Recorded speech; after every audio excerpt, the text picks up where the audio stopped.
Happy Chanukah, everyone, and Chodesh Tov, a really good month for the month of Teves, the beginning of the 10th month of the Jewish calendar, and this must be on people's minds, it's also New Year's on the secular calendar. This is not part of the Jewish calendar, but it is something recognized by the entire world as the year 2025. So tonight we're going to kind of try to do a integration where we're going to integrate Hanukkah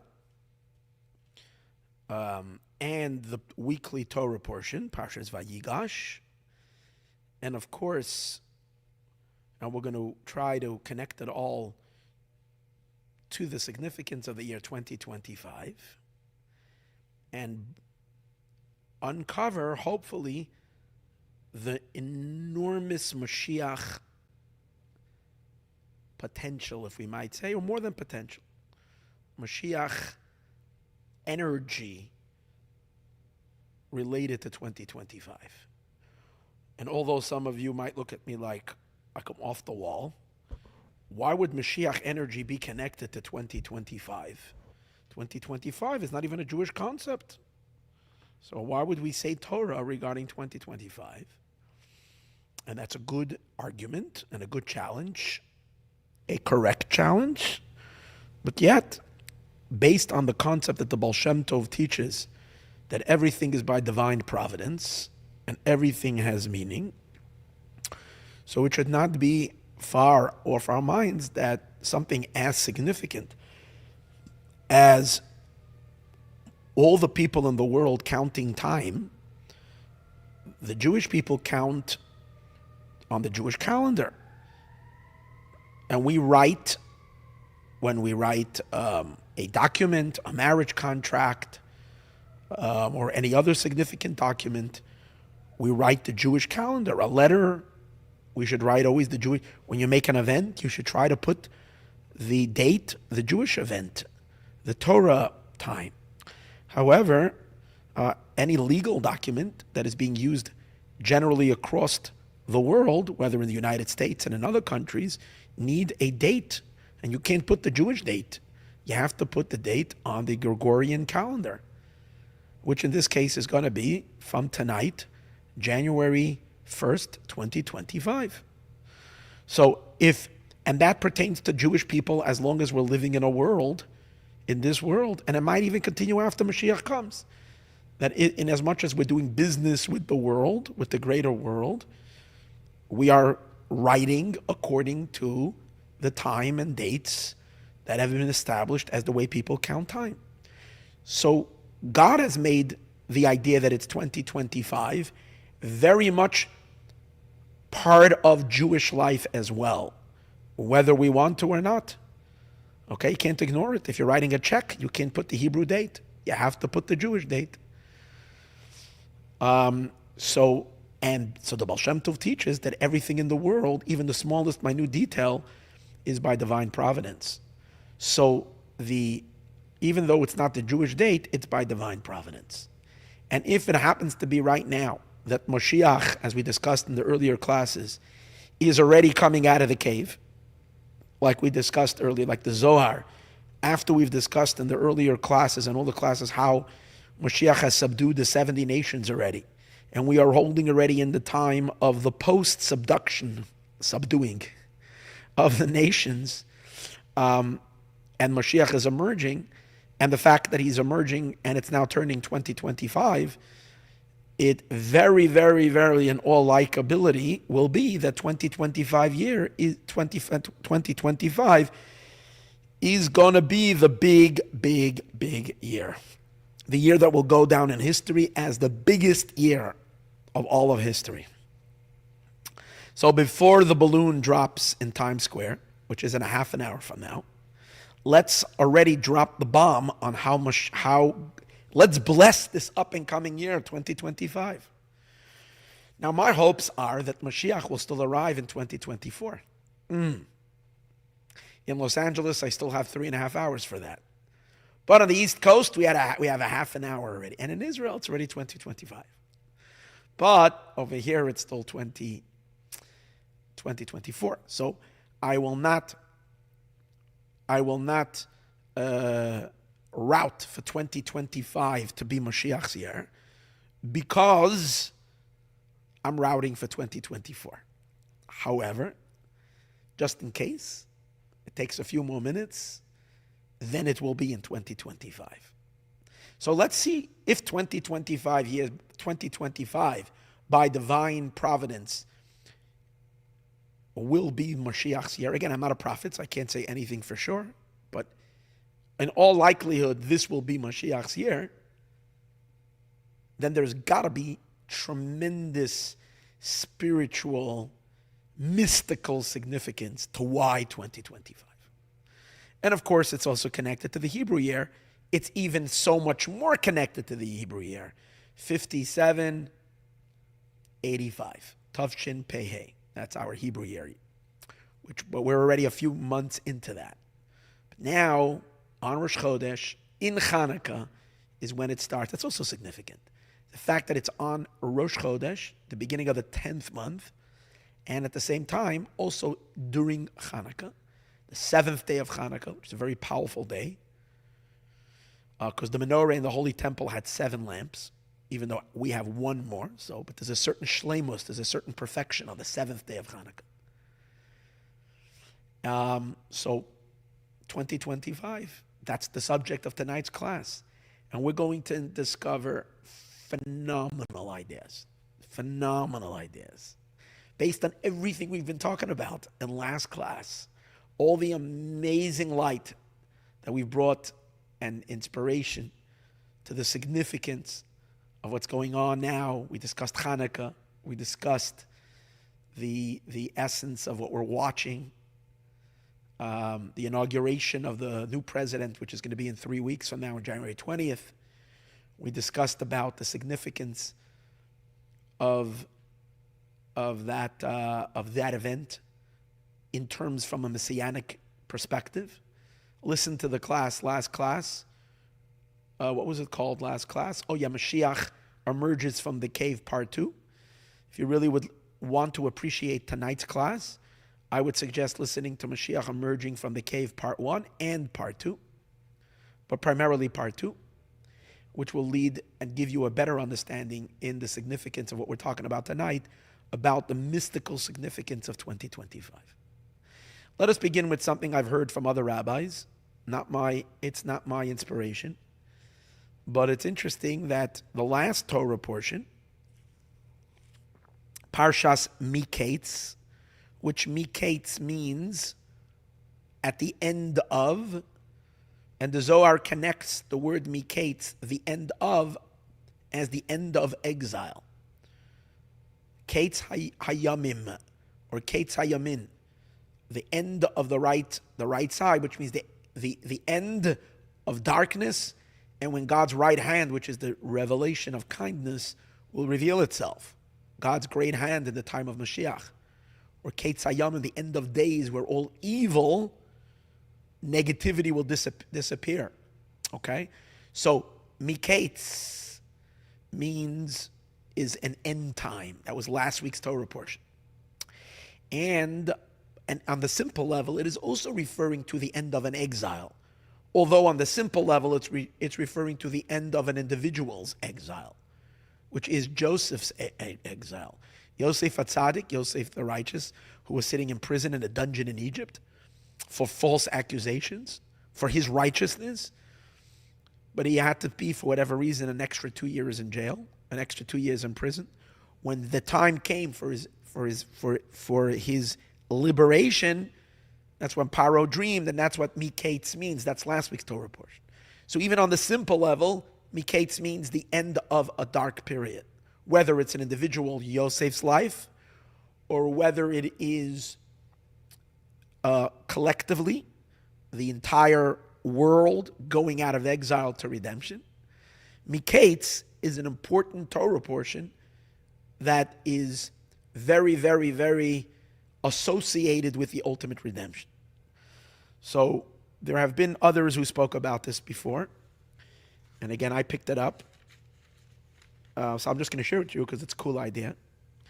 That from all the Torah portions in the Torah, It always says in the end of every Torah portion, I don't know exactly the history, the historical context, or the history of when this was added to the Chumash, into our books, in which somebody at a certain time gave a summary in the end of every Torah portion how many verses there is in that Torah portion.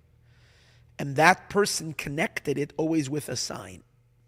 And he writes, there's this amount of verses, and in order for you to have a sign, let's say it's 133 verses in this particular Torah portion, there is this word, which is the numeric value of, because every word, every Hebrew letter has a number, so the gematria of that word equals this number.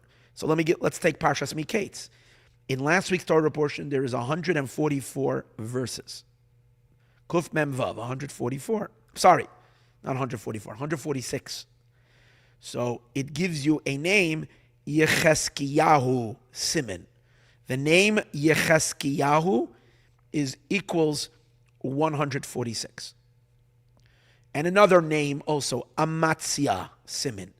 The name Amatzia is also 146. And it gives a third sign. It gives three signs for you to remember. Yeli Eved will be to me a servant. Those three words together also comprise 146. Who was the one who wrote this? I'm sure whoever printed the Chumash didn't just put in anybody who's sitting around and having a good time counting verses and just randomly picking gematrias. If this ended up in the Chumash, it printed hundreds of years already. I don't know the first time this appeared. This is a reliable that it's coming from a great tzaddik. It's coming from a holy person who had holy eyes. And when he picks these names, when he picks these signs, he's not just picking, just coming up with a gematria, but there is an essential connection with the word that he's choosing with a numeric value of the portion. So there must be, again, I don't know who did it, but it is of significance. So all the Torah portions have this, besides one, which we're not talking about today. I once gave a class on that. Another Torah portion does not have a siman. Latter years they added in different chumashes, but it's very deeply connected to Moshiach. We've discussed that another time. Fascinating discussion. But one thing that Parshas Miketz has that we don't find in any other Torah portion is that it also says how many words there are in Parshas Miketz. It's the only Torah portion in which in the end it says how many words. That means someone counted the words of Parshas Miketz, not just the verses. Obviously, there's much more words than verses, because every verse has got like 6 to 10 words, maybe sometimes more. So how many words? Now again, it doesn't say it by any Torah portion besides Miketz. So the person must have had an intention of why he did it. Okay? Maybe he was a great tzaddik who had divine inspiration and he saw something. Da-da-da-dam, here it is. How many words are there in Parshas Miketz? Alpayim Chavhei, 2025. 2025. Now Miketz means the end. Could he been whoever this rabbi who wrote this? Again, I don't know if this is 1,000 years old, 1,500 years old, or 800 years old, or 400 years old. I don't know when this was inserted in the Chumash. Could it be that the one who wrote this, who chose to write the words only on Miketz, was giving us a little heads up so we don't get caught with like we say, caught with our pants down? Like, should we have a little time to prepare for Moshiach? Maybe this was a sign for that. It's pretty neat that many rabbis are speaking about this, and I'll throw my hat in as well. I'm excited for 2025, unless Moshiach surprises us and he comes in 2024. He still has, how many minutes? 18 minutes. That's not bad. 18 minutes before the ball falls in Times Square for him to come in 2024. And we'll all forgive him. And I'm sure the rabbi who wrote 2025 will also forgive him if he comes 18 minutes before 2025. But in any case, that's great. So that's already starting 2025 with a thumbs up. That's what we call, that's neat. Again, if that was his intention, let's guess. I don't know. I'm not saying it was the rabbi's intention, the one who wrote it in, but it's, once we'll talk about what 2025 means and why we think it's so significant, then it will make sense that 2025 should be the Miketz, should be the ultimate Ketz Hayomim, the end of days, which is not the end of days, it's the beginning of days. People, it's a bad thing to say, end of days. It's not the end of days, it's the beginning of time. It's when life will really start. We will live in a life that is unimaginably happy, joyous, good, peaceful, and tranquil, meaningful, and godly. That's what we have to look forward for. It's really awesome. Okay. So what is 2025? So, in brief, the Kabbalistic formula for today is as follows. 20, I've been talking about this from the beginning of 2020. It's not the first time we're doing a Kabbalistic talk on this significance of a secular year. But from 2020, the idea was always the same, this concept. And that is that 20 is the related to the spiritual level of Keter, the crown. We know there is a system of 10 attributes, divine attributes, in which that's might say the sum totality of God's infusion of energy to the creation. The building blocks of existence of the cosmos are these 10 attributes, beginning with 3 intellectual attributes, 7 emotions. It's the construct of 10. Above the 10 is number 11. Remember, we're talking about number 11 so much. For that, you have to go back and listen, not just to when Moshiach emerges from his cave, but for a few classes before that, the last couple of classes, this has been the concept in all the classes. We've been talking about the significance of number 11 because 11 is 1 above 10. We spoke about Elon Musk. We spoke about flipping Esav over, which for all practical, from all the signs that I am seeing and from what I'm seeing from all over the place, it seems like Trump is a reincarnation of Esav, and it's a flipping over, and we're going to see very, very phenomenal things. He even said tonight, he was asked today by a party, what's going on with the hostages, and he said, in 3 weeks, when I'm in there, they better be out. He reinserted that today at an event. I think maybe the New Year's event in Mar-a-Lago. I'm not exactly sure if over there he said it, but they interviewed him just now. He's not messing around. These hostages better come out. So we're waiting. I'm still hoping for the Hanukkah miracle. I'm waiting for a big Hanukkah miracle, and I'm hoping within the next 2 days that we see this tremendous miracle of the hostages released. May God please help us. But in any case, number 11 we were connecting has to do with infinite light, because Keser is the infinite light above creation, the boundlessness of God, because it's 1 above 10. 10 is the structure, the finite structure, the limited vessels, containers, systems of creation. 11 is the infinite light.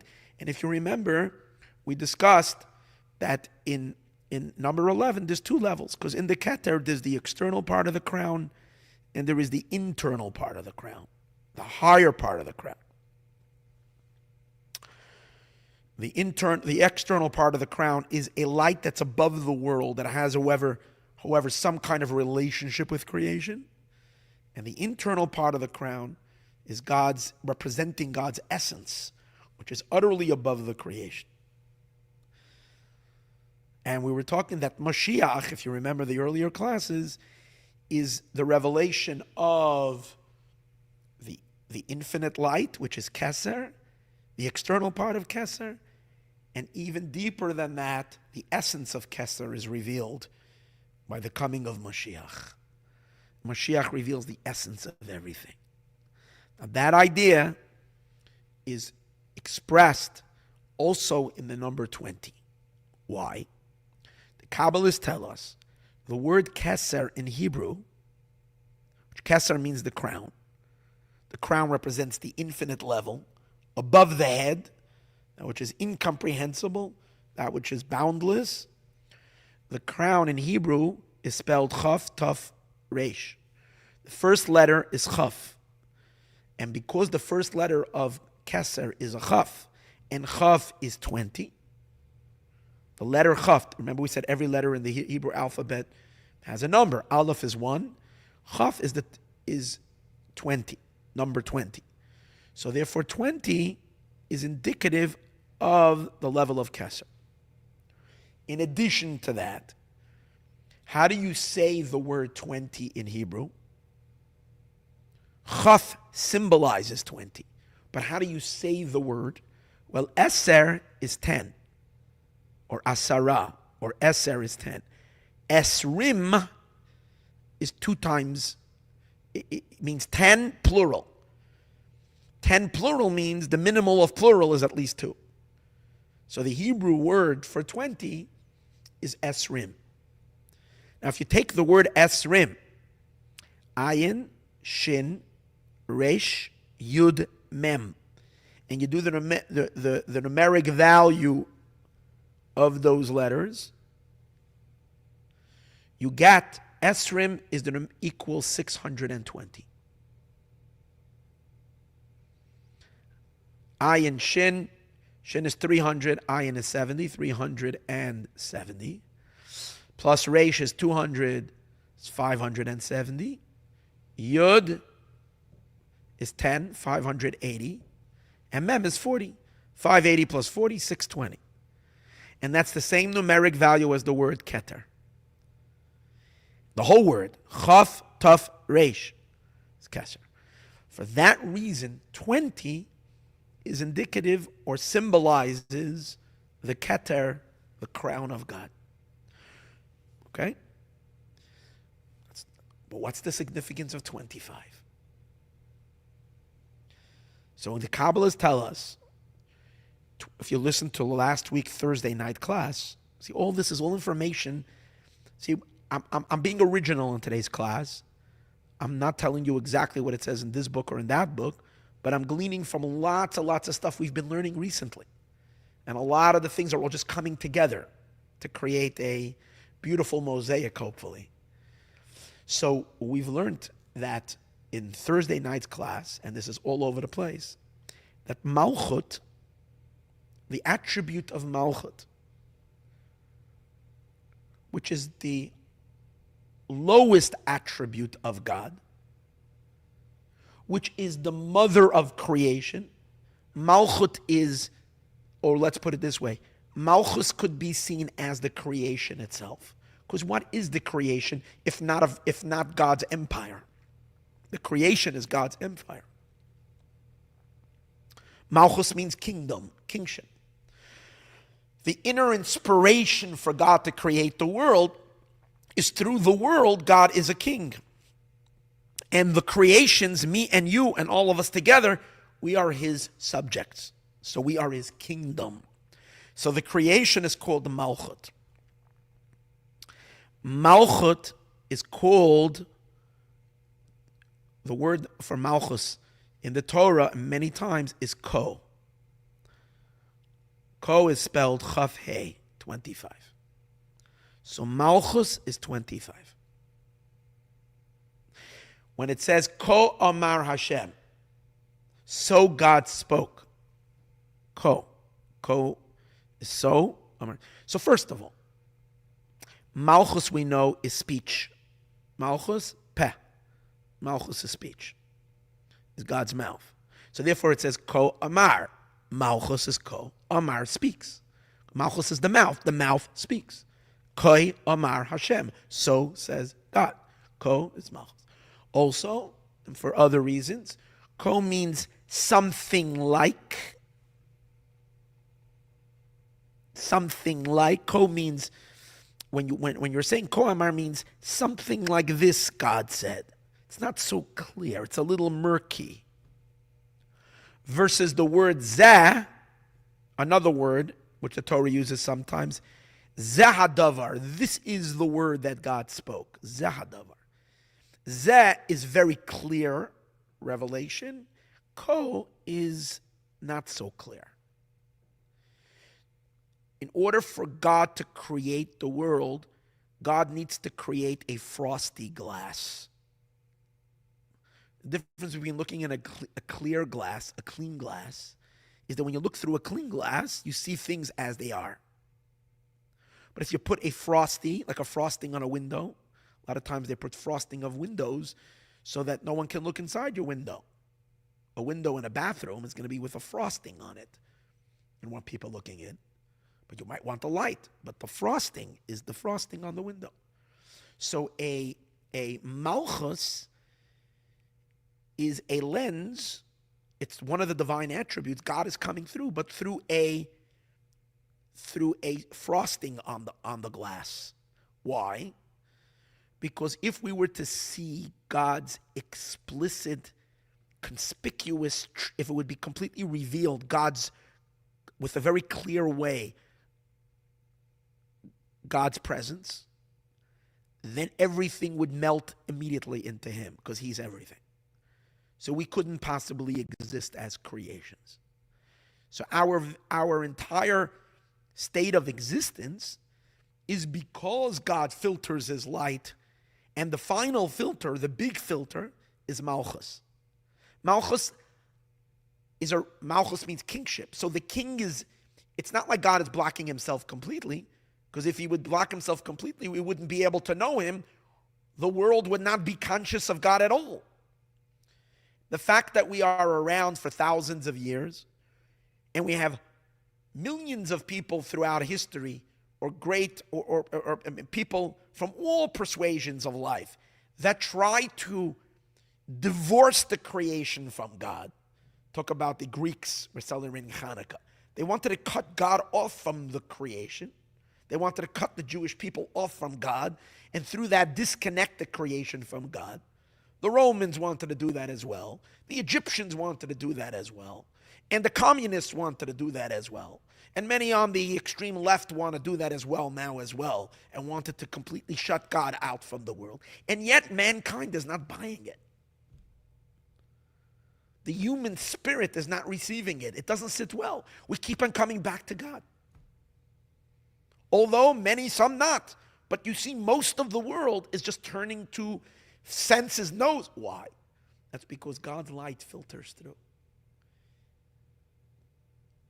But why can't everybody see him? Because if his light would be very clear, everything would dissolve.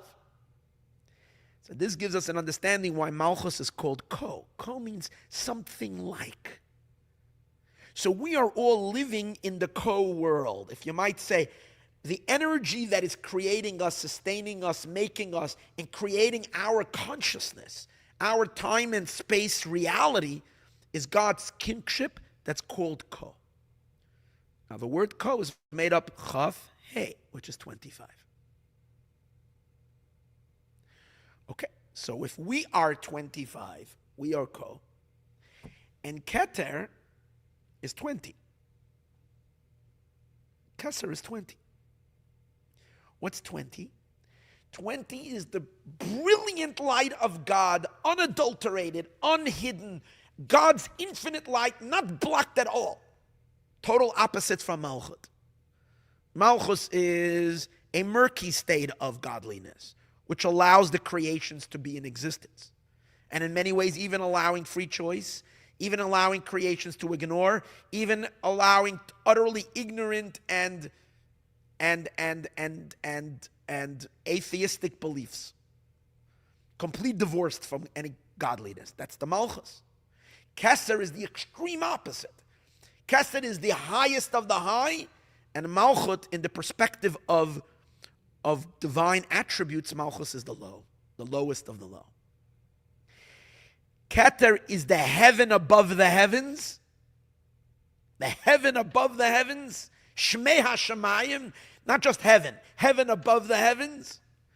And Malchus is Aretz, the earth. The low, the final world, concealed and blocked, all the way down to our physical world. It actually says that the main residence of the Malchut is in the physical material existence. And what's Mashiach?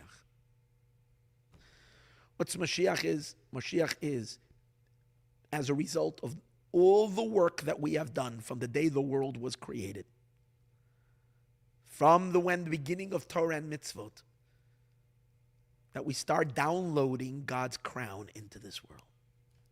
We start bringing the Keter down. That's our work. Every mitzvah we do, we download transcendental, in infinite light, all the way to God's essence is being downloaded into the world, revealed in the world. We download into every part of the world. We do it very delicately, because if we do it too strongly, we would destroy the world. So God gave us a perfect system of the Holy Torah and the mitzvot, through which we download slowly. How many mitzvot are there? 613 commandments. Plus the 7 rabbinic commandments, 620. What are the mitzvot? The crown. The sum totality of God's self, his infinite light, plus even what's beyond his light. Hashem himself is what we download into the world. And when the download is completed, what's Mashiach? Mashiach is when you click open. Now, a file that you took a long time to download. You're trying to download a new program on your computer, and it's just downloading. But when it's completed and you click open, and it suddenly opens up, that's Mashiach. So what is Mashiach? When 20 is revealed in 25. So what's 2025? Mashiach. And it's much better that it's 25 in the secular calendar, not in the Jewish calendar. Because the Jewish calendar doesn't represent the world. The Jewish calendar represents holiness. The point over here is that God is revealed in the mundane, on the marketplace, in Wall Street, on Times Square. When the balloon comes down in Times Square, can you believe it? That's what I'm talking about it right now. What time is it? Whoa, 8:59. See, we caught it a minute before. This is what's going on right now. 2025. We're laying claim on the air. 2025 means the drawing down of the infinite light of God himself, and God himself, the essence of God, which is the Keter, which is the infinite light. Where to? 25 into the Malchut, into this world. God finally has his home in this world. 2025.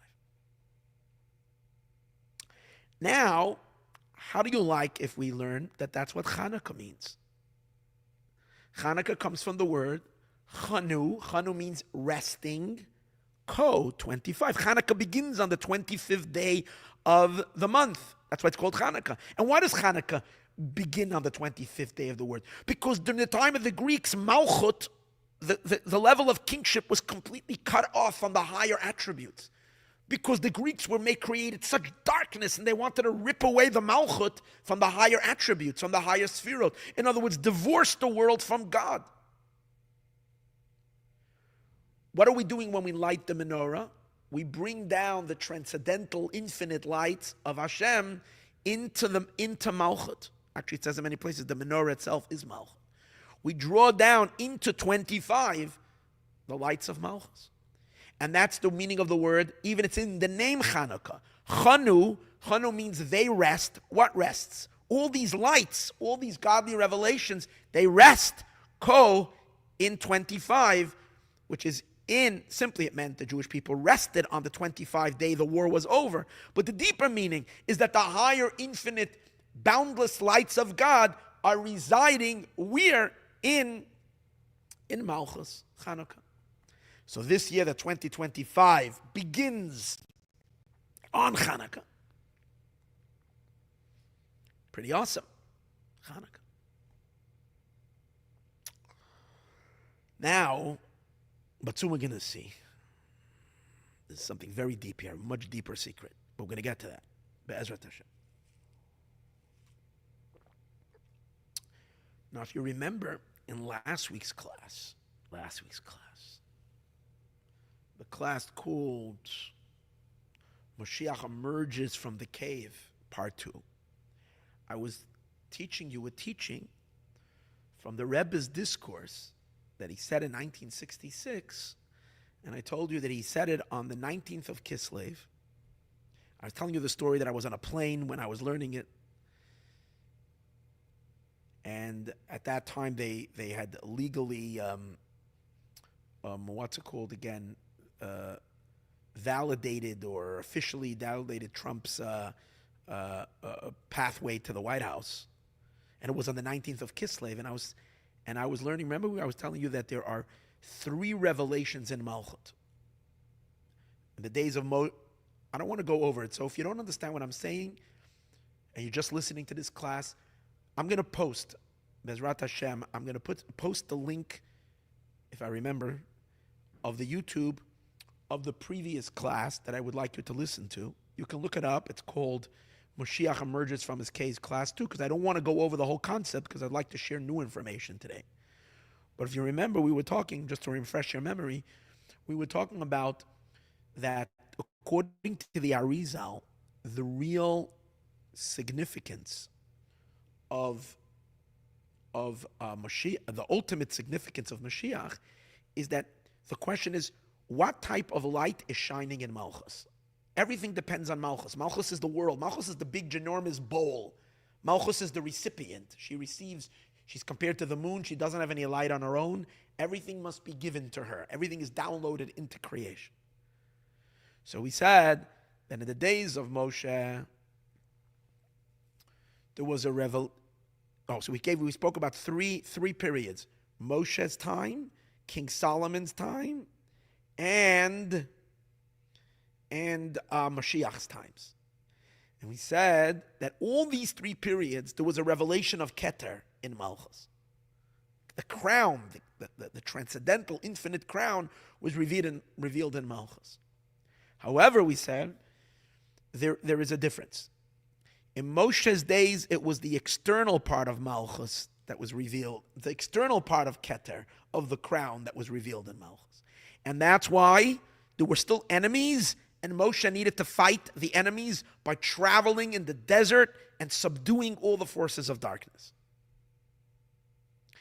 King Solomon's days was already advanced.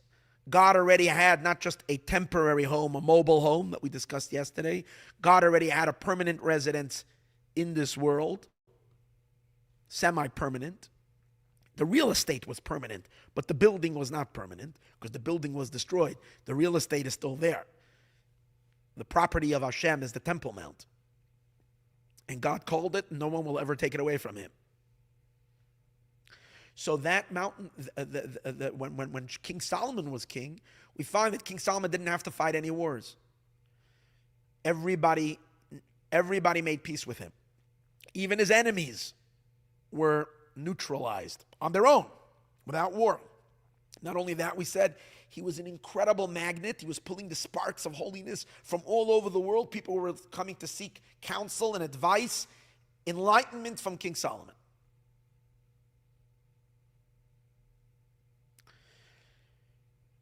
We said that that's because spiritually what was going on in his times, there was a higher download. The level of called Atik Yom, an Ancient of Days, which is the higher part of Keser, of the crown, was downloaded into Malchus.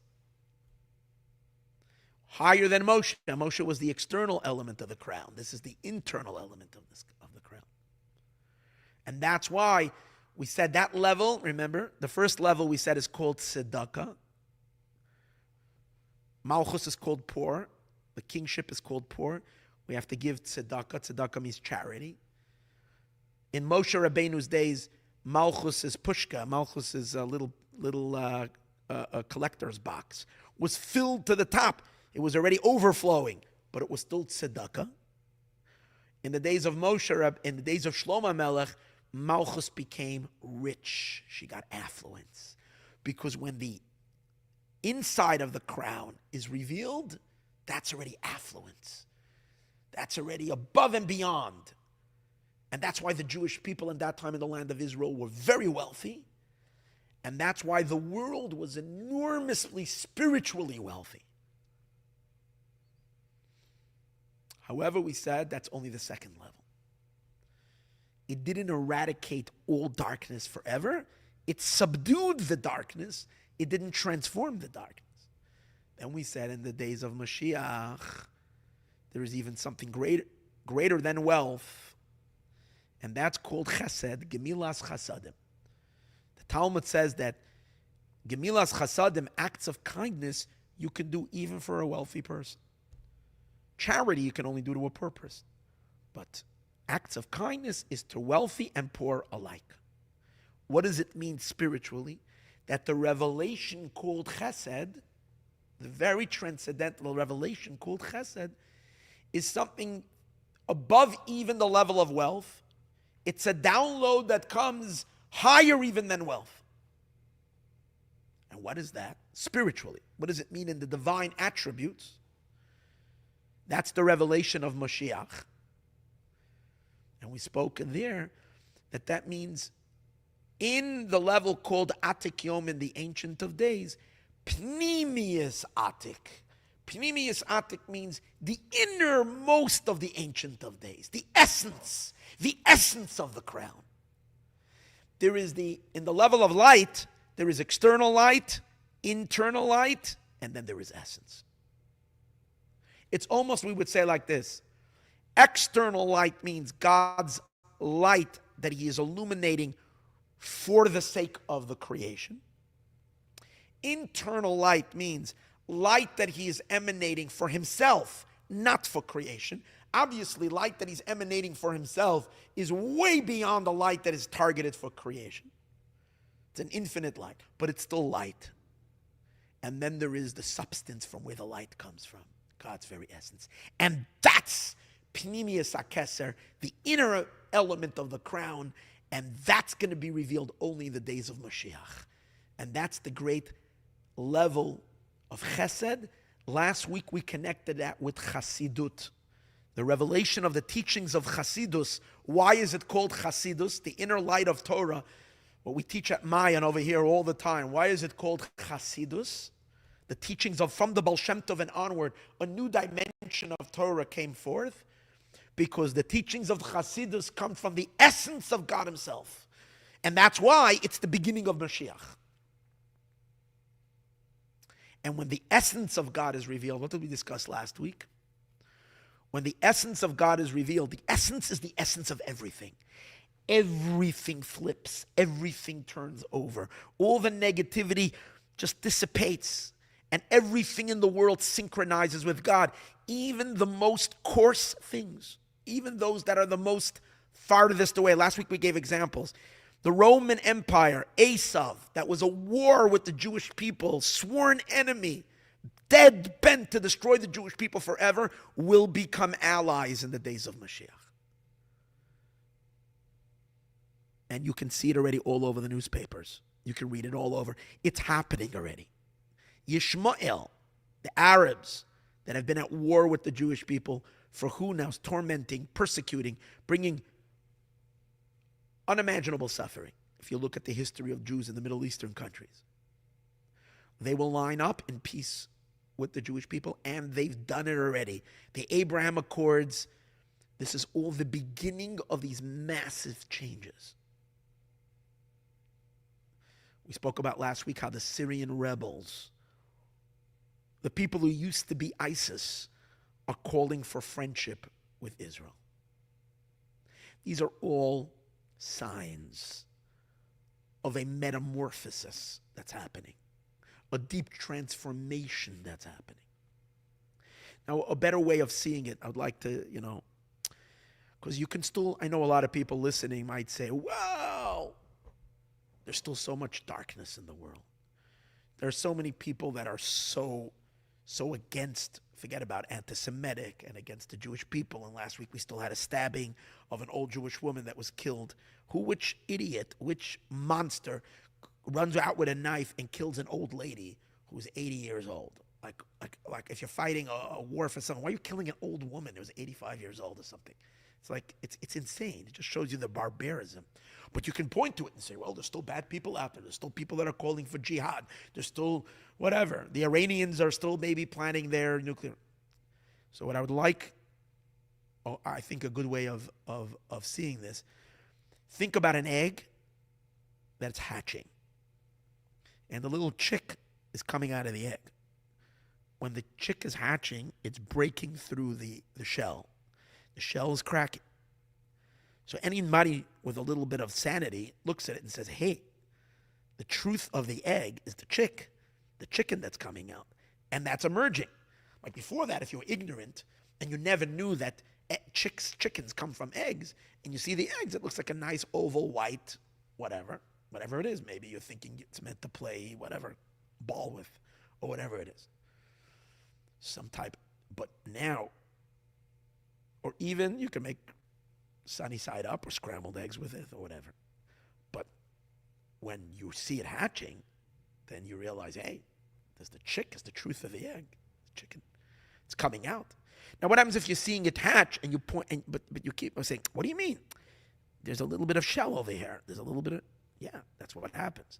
When the egg is cracking open and the chick is coming out, there will be pieces of shell that are still there, but they're going to fall away because it's just an external shell and it is falling, it's disappearing. It has to go. What I am saying in all of these classes is that the outer klipa, the outer shell that has been covering this world for the last thousands of years is cracking open. And the chick that's inside, in this case, is the revelation of God, and truth is coming about clearer and clearer and clearer every moment. So we don't have to be the last ones who notice it. Let's notice it already now. So when you're seeing the changes that are happening, massive changes of millions of people, you have now a president, stop for a moment for the president of the United States, which I am sure he's going to stun us. The stuff that are going to happen pro-Israel, pro-goodness, pro-godliness. I mean, Moshiach should already be revealed now. But if it takes, God forbid, a little longer, I have no question the incredible shifts that he's going to set into motion, that are going to be consistent with the divine plan for creation, is going to be spectacular. I have no doubt about it. And the great part is that he's not going to be conscious even that he's doing it. He's just going to be doing it because the innate truth of God is coming out, and for whatever reason, he's in the position that he's at the driver. He's not even at the driver wheel. It's Moshiach that's driving, but for whatever reason, he's the hands and feet that's, until Moshiach fully revealed, it's on the driver's seat that's driving the world into that revelation, as we will see. But let's put him aside for a moment. Take a look at Milei Javier, who's now the most popular president in South America. I just saw that this week. That Javier Milei is the most popular president of all the countries in South America. Every few weeks he gets up there, he gives whenever he gets up and he talks to his constituents, his people, he speaks words of Torah. Not only speak words of Torah, he teaches teachings of the Lubavitcher Rebbe. It's his favorite teacher. And he gives insight. He says, this week's Torah portion is this and this week. We can learn from the Rebbe's Torah. When did you ever hear that? That's from the Rebbe Torah. That what Hasidim were a small little group in Russia teaching these deep tea secrets. It was taught to a small little handful of people. And they may spread it to some other Jews, some mystical Jews. Now, a president of a non-Jewish country, from millions of people are hearing these thoughts. So you'll say, well, he's only one president. There's so many other presidents across Europe and across everywhere that have different ideas. Okay, that's what I'm telling you. The egg is cracking. What I'm saying is the chick is coming out. You're watching a little piece of the chick come out, but it's going to continue everywhere. You can't stop it. Moshiach does not come from the outside. Moshiach does not come to change the world from the outside. He doesn't. He doesn't rescue the world. He's not some force that's coming. Mashiach is the divine truth, the essence of all of existence, coming to the surface and revealing itself. Now, the essence is the innermost of the crown. That's the essence. The egg itself, that's the malchut. When the essence, which is the world, so the world lives in utter ignorance and disconnect from its very own essence. Moshiach is that as a result of all the plunging we've done through Torah and mitzvahs, we pulled out, we've uncovered the deep waters, the deep essence of existence, which comes out from, it doesn't come from above us. Kesser, earlier we were using the example of it being downloaded. Much better than that. It's not downloaded. It's being uploaded from where? From inside the core essence of each and every one of us. It's like a spring that is like geysers that are erupting from the inside. The inner lava, the inner truth, the inner what? The inner substance of godliness is taking over the world. And everything will synchronize with God. Everything will become holy. The things that I am pointing out to are just a few little signs on a global scale. But I'm sure each and every one of you can, if you look deeper, you can see it in all avenues of life, in all levels. I'm sure in science, in medicine, in technology, in finances, in marketing, in every aspect of life. We just have to have a little bit the eyes to see, because we need to have the information. And the information is in the Torah. And in which part of the Torah? In the essence of the Torah. And the essence of the Torah is Chassidus. Now, the entire teaching that I've been talking about, how Mashiach's coming is the revelation of essence. And the world is permanently changed. The world can never go back to its old way, right? And everything flips over and everything becomes holy.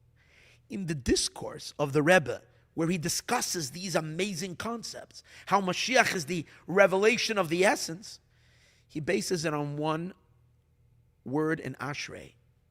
In Ashrei it says, V'chasidecha, and you, it says, one of the verses, I was starting to say it last class, but I didn't get to it. It says, Yoducha, it's, Ashrei is chapter 146, I think, in Psalms. 146 or 145? Which one is Ashrei? I'll tell you now. I'll open my Siddur app, and we'll get it.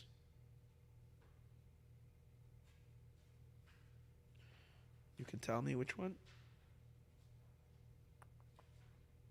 Browse, select the chapter. Okay.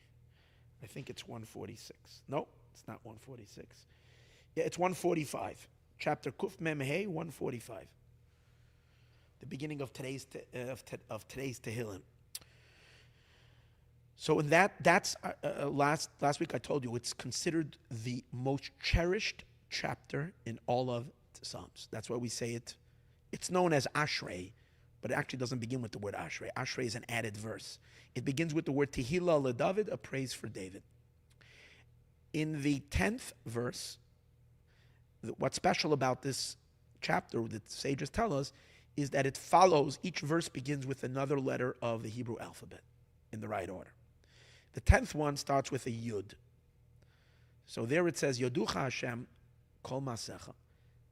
All your actions, which means all your creations, will acknowledge you. V'chasidecha, and your pious ones, yivarchucha, will bless you. I want you to hear these words very carefully. V'chasidecha, and your pious ones, yivarchucha, will bless you.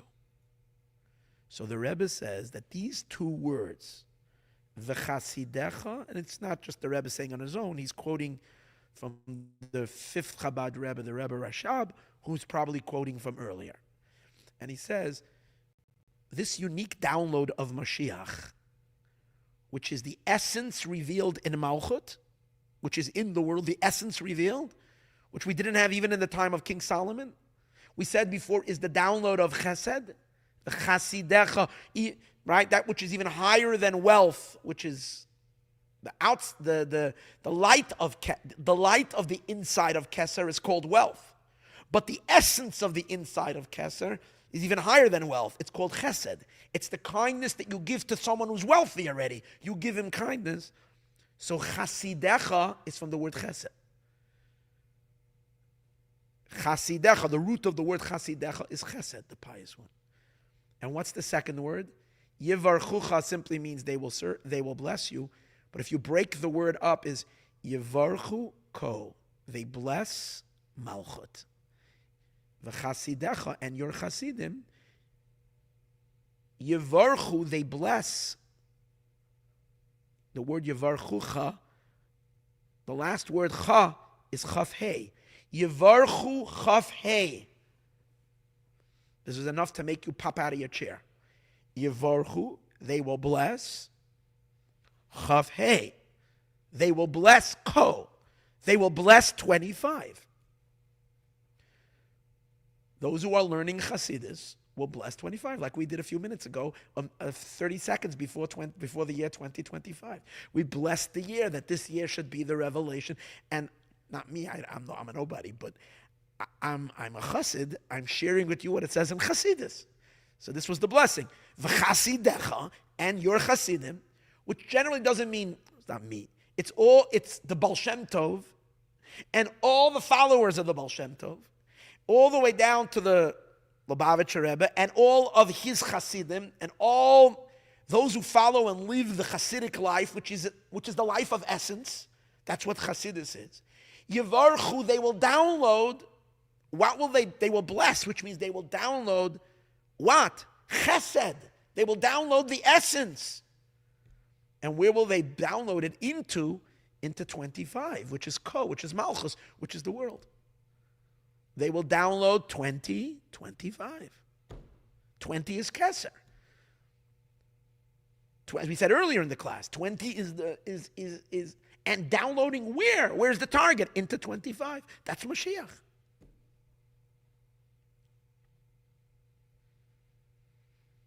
Now, that's the theme of this week's Parsha. Parsha's Vayigash. We didn't even get to that. But watch this. Fasten your seatbelts. It's the theme of this week's Torah portion. Very brief. The Torah portion speaks about this enormous, incredible encounter of Yehuda and Yosef. Right? There's a great drama. The family of Jacob, the first Jewish family, is plagued with a feud, a fight, sinas chinam, as it's called, baseless hatred, or maybe not baseless, but whatever it was. They didn't like their brother Joseph. They were jealous of him. They didn't get along with him. They sold him as a slave. He was away for how many years? For 22 years from the family. But he rose up to become the viceroy of Egypt. God's ways of creating a plague and forcing the brothers to come down to meet him. In this week's Torah, it's a drama that spans 2 Torah portions already. This is the 3rd Torah portion, part of that drama, Parshas Vayigash. Here we have the reunion of the brothers. Now, before Yosef spills the beans, till now he's pretending that to be the president of Egypt, running the show, the prime minister of Egypt. The brothers are intimidated by him. But now when he's threatening to take their little brother away, Binyamin, who is the only brother who is a brother to him from his mother, and he's threatening to take him away because he accused him of stealing from the palace. And he said, look, if you steal, you'll become a servant. So now Judah can't stand it. Judah is the mighty one, the king. Kingdom comes from Yehuda. He steps up to Joseph and he warns him. Vayigash of Yehuda, that's where the Torah begins. Yehuda steps up to Joseph and he says, listen to me. Don't mess with me. That's what he says. And basically they have a little bit of a skirmish. They talk and they're speaking harsh words and he's pleading to him and whatever. And And basically he notifies him that if Binyamin is not going to come back home, then their father will not be able to take it. He will probably die from pain. Now they were just hoping to evoke mercy to Yosef about their father, not knowing that this is Joseph's father as well. But at that moment they pushed the button. Joseph couldn't hold himself back anymore. So he tells everybody, leave, and he says to the brothers, alone in the room with them, he says, I am Joseph, you sold me here to Egypt. Don't feel bad because the fact that and they were baffled, they were embarrassed, they didn't know what to do with them. You can't imagine the shock at that moment. Actually, it says when Moshiach will come and he will reveal himself, the shock that we will feel at that moment will be bigger than that shock. That the Midrash uses this encounter as the bewilderment that we'll all feel. Because there will be such incredible revelation, and we will, in a sense, we'll want to bury ourselves for the shame that we'll feel why we weren't ready enough. But we shouldn't worry about it. We should still be excited about Mashiach. But if you have minutes still to prepare yourself, it's good to prepare ourselves, Torah, mitzvot, and learn a lot of what we teach over here, a lot of Chassidus. That's the best preparation. But in any case, it talks about the reunion. And again, there are 10 brothers there, but the one who takes the stand and goes up against Yosef is Yehuda.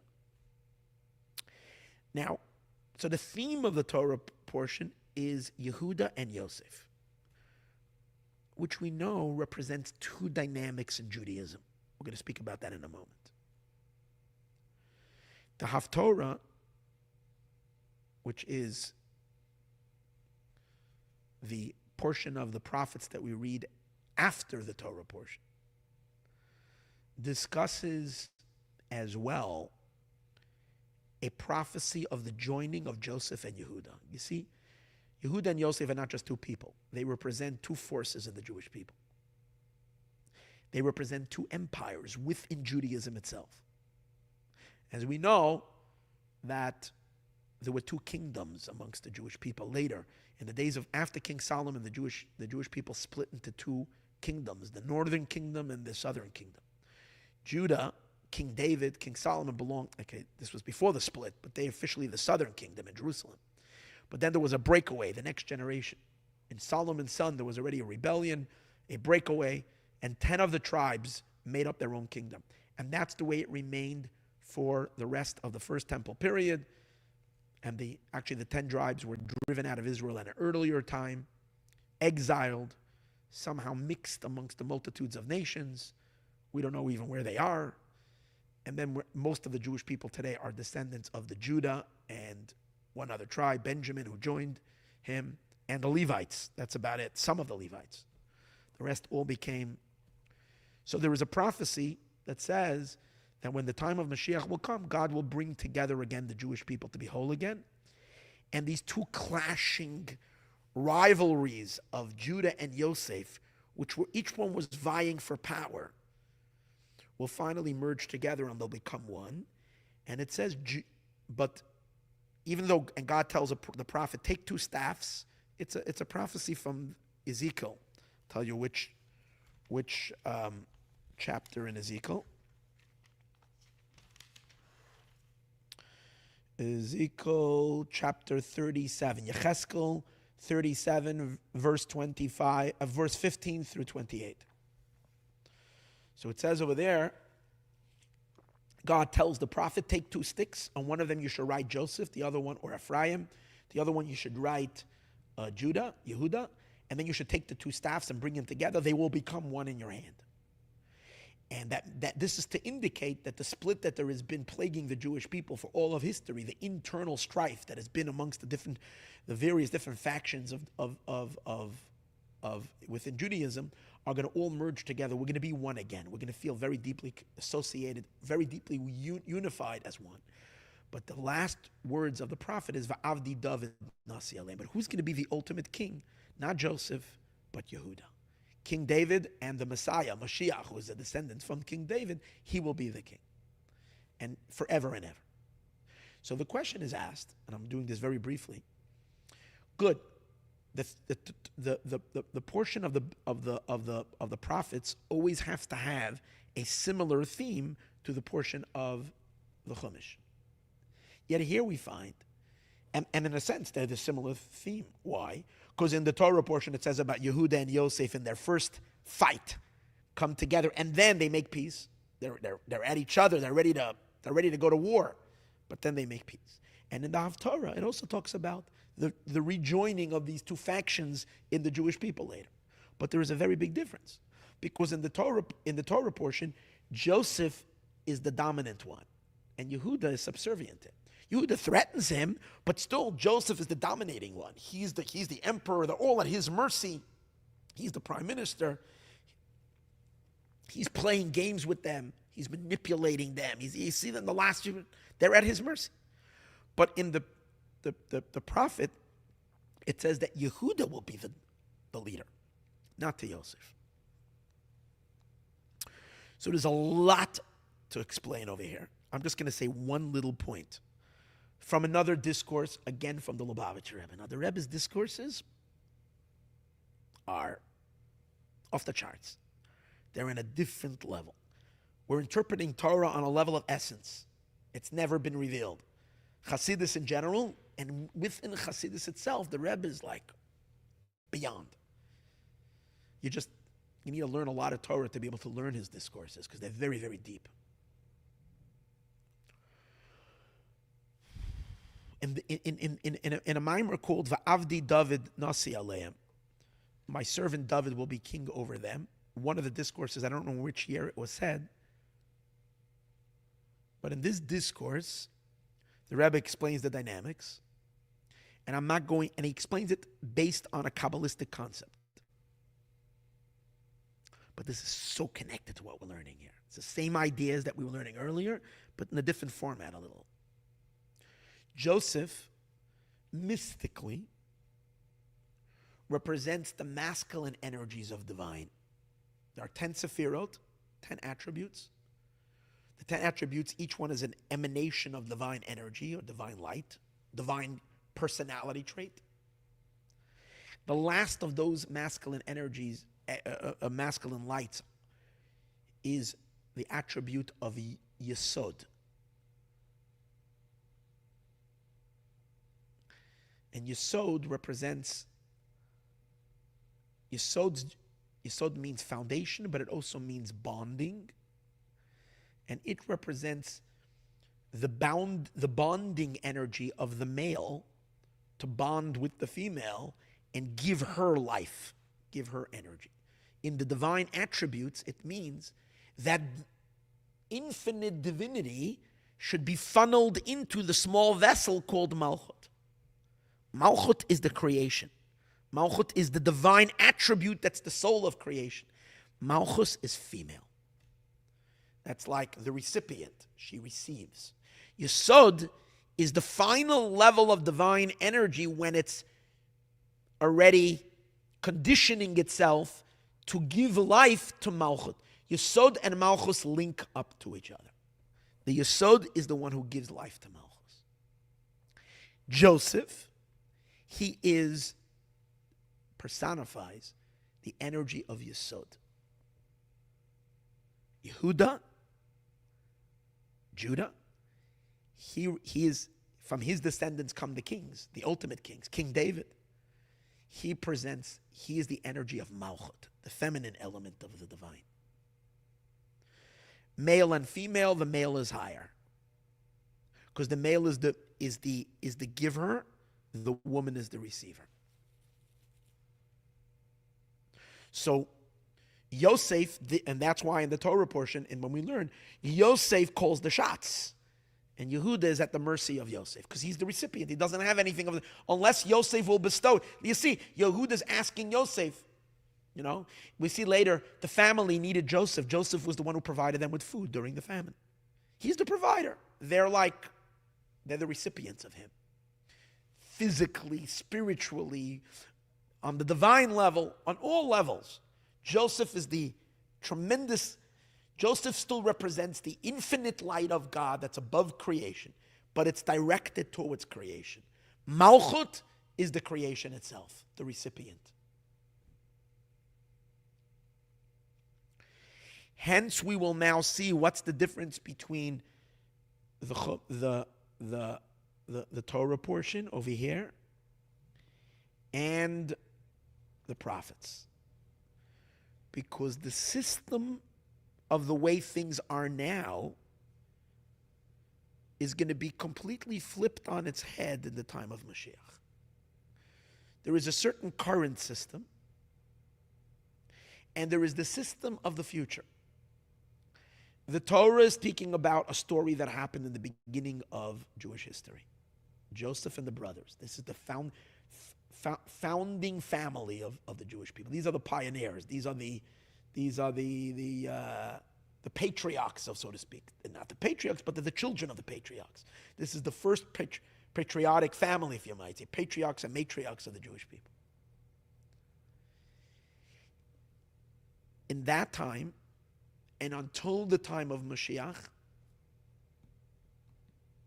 the masculinity dominates the feminine world. The feminine, the Malchut, receives influence from the higher divine attributes. They're giving life to Malchut. However, in the time of Moshiach, it says, what's going to happen is the entire system is going to flip. And the woman, the Malchut, is going to be higher than the man. Earth is going to be higher than heaven. Physicality is going to be higher than spirituality.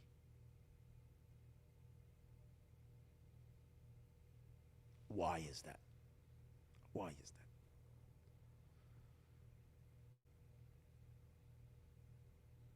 So it says in Kabbalah, and this is Hasidism emphasizes very strong, that all the masculine sephirot, all the male attributes, they are all projections of God's light. But they don't have the essence. They're just light. They're emanations, they're light, they're expressions of God. Light is beautiful, it's powerful. Malchut doesn't have the revelation of God. Malchus is not light. Malchus is darkness. We discussed earlier, Malchus is murky. Her light is murky. She convolutes it. She hides God. She's a concealment. She produces a creation that is ignorant and removed from God.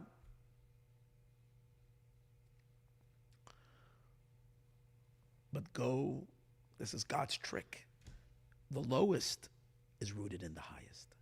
The source of Malchut, the source of Ko, remember we said Ko, 25, the source of Ko, the Malchut, the source of the physical world, the source of the material world, the source of the woman is rooted much higher than the man. Because she is rooted in the essence. He is rooted in light, and she is rooted in the essence. But here's the trick. She cannot discover her own essence. She, the Malchut, cannot discover her connection to the innermost of, in terminology we used earlier. Let's go back to the terminology. We said Malchut, we have to download into Malchus higher and higher, all the way to the innermost of the crown, to the essence of essence that's going to be revealed in this world. That's Moshiach, right? Malchus is going to be, in Malchus is going to be revealed the Keter.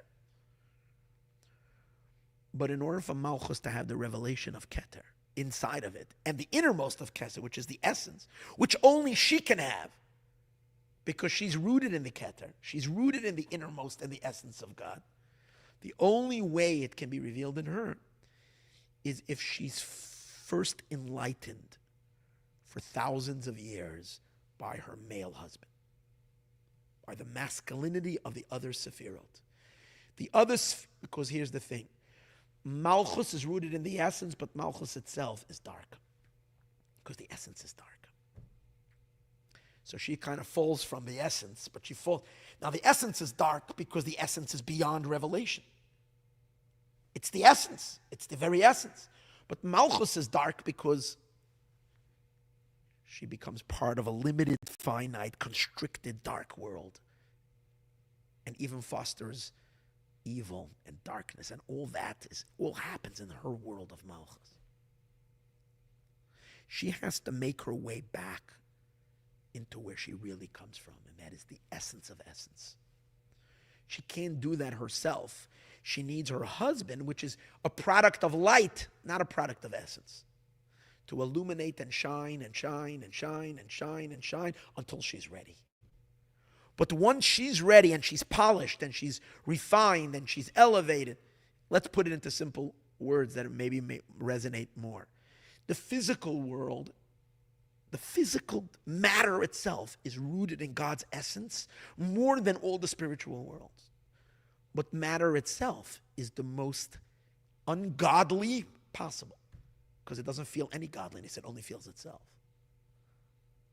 So it needs to be polished. How do you polish matter? By infusing it with a lot of spirituality. How do you make your body be the ultimate receptacle of God's essence? Through subduing your body to the soul. If the body lives a life and shuts down the higher spiritual consciousness, and all you do is stuff donuts and latkes down, which is a good thing to do on Hanukkah, but that's all you're busy doing and looking for good time for your body, you're not going to reveal in your body how your body is one with, rooted in the essence of God. It's not going to happen. So the body needs to go to boot camp. How long does this boot camp take? Each and every one of us, as long as we're alive, but in general, a few thousand years of the spiritual refinements that come by downloading spiritual lights into our physical bodies to make the physical body more sensitive to God, more refined. Do a mitzvah with your physical body. But ultimately, what we're going to discover is the diamond that's in the body itself. In other words, the downloading of the spiritual lights are only temporarily to help the body uncover her own deeper truth. But once the body uncovers it, she doesn't need the lights. She's infinitely higher than the lights that she receives because she's the essence. She's of the essence. The body, the physical, the Malchut is much higher than the Yesod. Yehuda is much higher than Yosef. But that can only happen in the end of days, in the days of Moshiach. I know I'm giving you a crash course on the deepest secrets of existence, but this is the way it is. And that's the reason why when Judah, watch this, when Yehuda steps up to Yosef, he says to him as follows. These are the words. Yidaber David ba'aznei Adonai. Let me speak to you something. Don't get angry at me, he says. He says these words. No, I'm sorry. He starts with the words, Bi Adoni, in me, my master. Simply it means, Bi Adoni, please my master. But if you translate the words literally, Vayigash Elav Yehuda, Yehuda approaches Joseph. So just by saying Vayigash Elav Yehuda implies Joseph is higher, Yehuda is stepping up to the throne to speak to Yosef. So Yosef is sitting much higher, Yehuda is on the floor. Yosef is the dominant one. The masculine energy. Let's read it this way. The higher Sephira of Yesod is standing higher than Malchut. Malchut is much lower. Spirit is standing higher than the physical. And Yehuda, which represents earth, the physical world, in creation in general versus the divine lights that are above creation. The woman versus the man. Step up to the man. Step up to Yosef. Step up to Malchus steps up to Yesod. The lower steps up to the higher. And what does Yehuda say? Bi Adoni. In me, my master. You know what that means? Share your light with me. Shine into me. Look at the words, how the words fit so much better in the spiritual meaning. Be into me, Adoni, my master. That means you download into me. You download your inspiration, your light, your knowledge, all your whatever you have because you're above the world. We said before Malchus is dark, but Yesod is not dark. Yesod is living in a world of purity. It's a clean glass. Remember we said Malchus is a murky glass. But in Yesod there's a clean glass. There's pure light. You see the ultimate truth. Share with me some of that truth. Be Adoni. Deliver that. It's almost like the students coming to the teacher and saying, please teach us. Be Adoni. In me you should come. Come into me. Bring your light into me. But why would Joseph do that? Why would he want to lower himself down to her? Why is he interested in bringing the light down? So Yehuda gives him an incentive. Listen to this, the deeper meaning. He says, the words are, let me speak something in your ears. Don't get upset at me. And then he says these words, these are the key words. Ki kamocha keparo, because you are like Pharaoh. So Rashi says it means, if you don't listen to me, I'll kill you and Pharaoh. Yehuda was not messing around. He says, you'll be together with him. I'll make such a bloodbath over here. You and Pharaoh will both be killed. And we know that these brothers, their strength was absolutely crazy. Two brothers, when they were 13-year-old, wiped out the entire city of Shechem. So Yehuda was ready to go to war. And Rashi gives another few interpretations. The deeper meaning, let's go to the mystical meaning. You know what he says to him? I'm giving you an incentive. Because if you're going to shine your light down in me, then you are going to be upgraded. Ki kamocha, because you, Yosef, till now, you're lower than Pharaoh. Because he's the king, he wears the crown, and you're just the viceroy. You're secondary. But when you're going to give light to me, you're going to be upgraded, and you're going to be equal to Pharaoh. What does that mean spiritually? Now here is a stunner. Only Chassidus does this. Believe it or not, Pharaoh, even though he was a wicked king, in this world, Pharaoh was a monster, a real wicked king, a corrupted king. Later we find that Pharaoh used to bathe in Jewish blood of babies. That's what he did. So he was a monster. Whether it's the same Pharaoh or not, there is a question. But Pharaoh was no good guy. But the Torah can be learned on many, many levels. In the Kabbalistic range, Pharaoh represents Keter, the infinite light. That level, that transcendental infinite light. Why? Because the word Paro, the Zohar says, comes from the word Ispiruyim menei kom nohirin, that all lights shoot forth from her. It's revealed from this level. Paro is from the word parua. Parua means to open up and to reveal. The level from where every divine illumination comes from. What does that mean? The divine source from where all lights come from. So remember we said Yesod. Yesod is the 9th. There are 10 Sefirot, 10 male Sefirot. Chachma, Bina, Das, Chesed, Gevura, Teferes, Netzach, Hod, Yesod. Yosef personifies the element of Yesod. Yehuda is Malchut. Yosef is Yesod. But above, there are 9 attributes above Yosef, and higher than that is Pharaoh, is Keter, the crown. So he says to him, this is what Yehuda says, listen here. If you're happy being the viceroy, which means you're happy being a being with a lot of light, which is great. But if you want to touch the essence, if you want to touch Pharaoh, you want to reach the level of Pharaoh, you have only one way to get there. You're not rooted in Pharaoh. You're rooted in light. You're not rooted in essence. If you want to be rooted in essence, you got to download to me. In other words, the body says to the soul, you're an entity of light. You're so beautiful. You shine with so much light. But you will never touch God's essence unless you share your light with me, the body. I'm clumsy. I'm dense. You look at me with scorn. I'm so thick, and I'm so disconnected. I'm so far. Every few minutes I need to eat again, and I need to this, and I need to sleep, and now I need to... And you look at me and you want to shun me. You don't want to have anything to do with me. Guess what? I'm your only ticket to God Almighty himself. Soul, you cute soul. You're full of light, but you're not going to get anywhere in life unless you come down into the body and illuminate the body. That's what Yehuda is saying to Yosef. Earth says to heaven, heaven, you're full of light, but all you have is light. You don't have essence. I have essence. But I can't unlock the essence in me. You have the key to unlock the essence in me. Only the soul can unlock the essence that's in the body. That's the crazy thing. So the body needs the soul needs the body, they need each other. The body has the essence, the soul doesn't. Malchut, only Yehuda, only Ko, only 25. Let's go back to the year 2025. I don't want you to get distracted from that. 2025, only the Malchus. Malchus is the final target, is connected to 20. 25, which is Malchus, is connected to 20. It's connected to the Keter.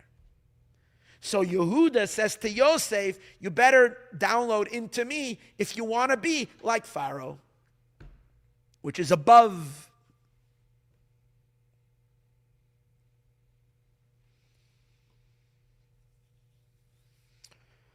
And then the Rebbe goes and gives this is just the external part of the discourse. The deep part of the discourse, which I'm just going to touch on it because I think the lesson is so powerful. Why is Yehuda saying to Yosef, be Adoni, in me, my master? Meaning, deliver the goods into me. Why doesn't Yehuda say, tenly, give to me?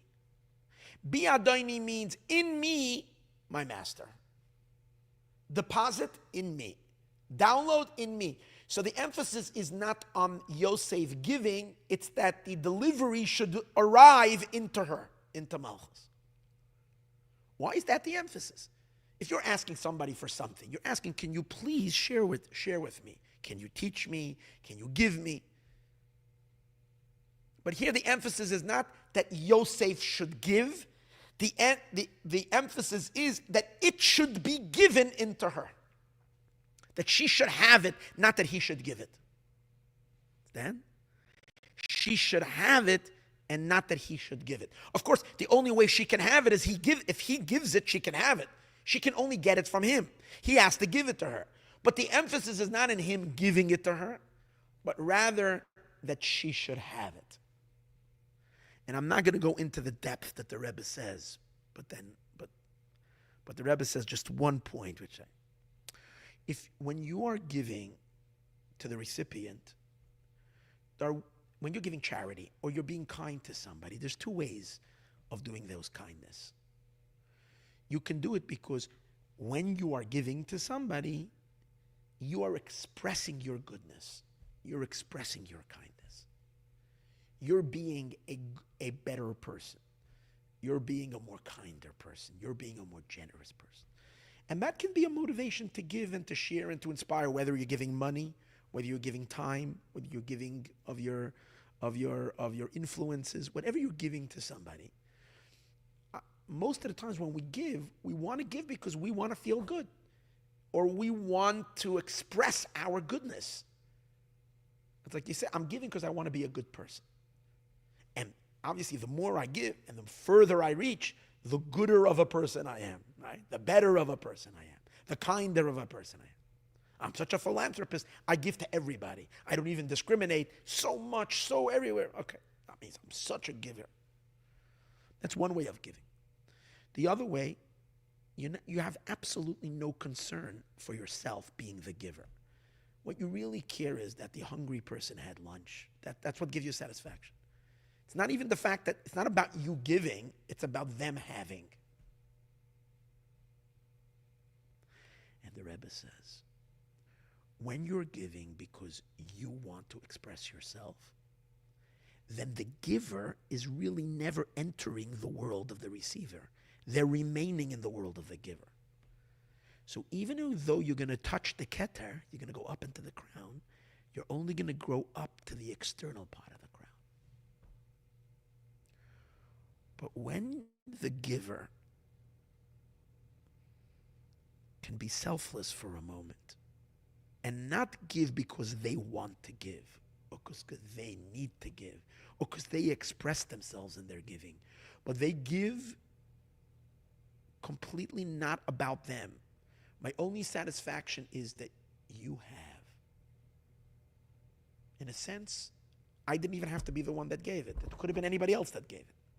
But if there's no one else to give it, I'll give it. But because I don't care about me giving, I care about you have it. That's a selfless kind of giving. When the giver gives in that level, they completely depart from themselves and they become part of the world of the recipient. And since the recipient is rooted in the essence of the crown, that lifts the giver also up to the essence of the crown. So if Yosef wants to get a ride on Yehuda's shoulders, and that Yehuda should lift him up into the world of Paro, not in the external part of Paro, but into the essence of Paro, it's not asking, Yehuda's not asking Yosef, give me. He says, drop it in me. Be ado in me, my master. That's it. It's not about you giving. It's about it should come to me. And if it comes to me, then I can pick you up into my world where I am rooted in. And the Rebbe says that's Moshiach. Moshiach is when all the spiritual lights from all the spiritual worlds will be downloaded into Malchut. And their ultimate is that they do it selflessly, not thinking about them, not thinking about they're giving to her so that I'm a great teacher because I have a lot of students, that makes me a good teacher. No, I don't care about me being a good teacher. I care that the student is enlightened. That's all I care. I'm happy that you have the information. Not about me giving. So when the Malchut will receive from all the attributes, from all the downloads, everything from above, and the intention is not for them to give because they want to give, but they give for the sake of Malchut that she should have, then she lifts up all the worlds, all the spiritual worlds, to the level where she is, and everything becomes unified in the innermost of the crown. All of existence, body and soul, and all the spiritual worlds are then elevated into Keter, into the ultimate revelation. And therefore the Rebbe says, the way to produce the world of Mashiach is not just that we should care and give to people, but we should practice and start learning how to give without thinking that we're the givers. But to really care that other people should have, not that we should give. And that's the ultimate way of giving, and that's how we do the ultimate tikkun and the ultimate rectification, and the ultimate hisgalus of Malchut, which then elevates all the other sfirot also into Malchut.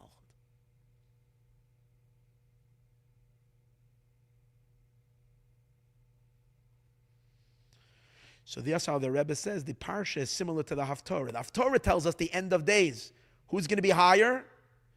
In the Haftorah, talking about the prophecy in Ezekiel, about the end of days, Yehuda will be higher than Yosef. In the Torah portion, Yosef is still higher because it's currently. But even in the Torah portion, you can already see the seeds that really Yehuda is higher than Yosef. That's why he tells Yosef, as long as you're remaining in your world, in your role, and you can't really step away from yourself to enter me into my world, to care about me because of me, not because of you. It's like a husband should take care of his wife, not do it because he wants to be a good husband. If a husband wants to be a good husband and he's busy being a good husband all day long, that's not really being married. To really be married, he shouldn't care about him being a good husband. He should care that his wife should be happy. Because she's happy. Not say he's good. It's not about him. He has to learn that men have ego. Special big egos. So that's the tikkun of the man. To be able to transcend himself completely and be able to enter her world and give her for the sake of her, then she lifts him up into this ultimate elevated state of Moshiach.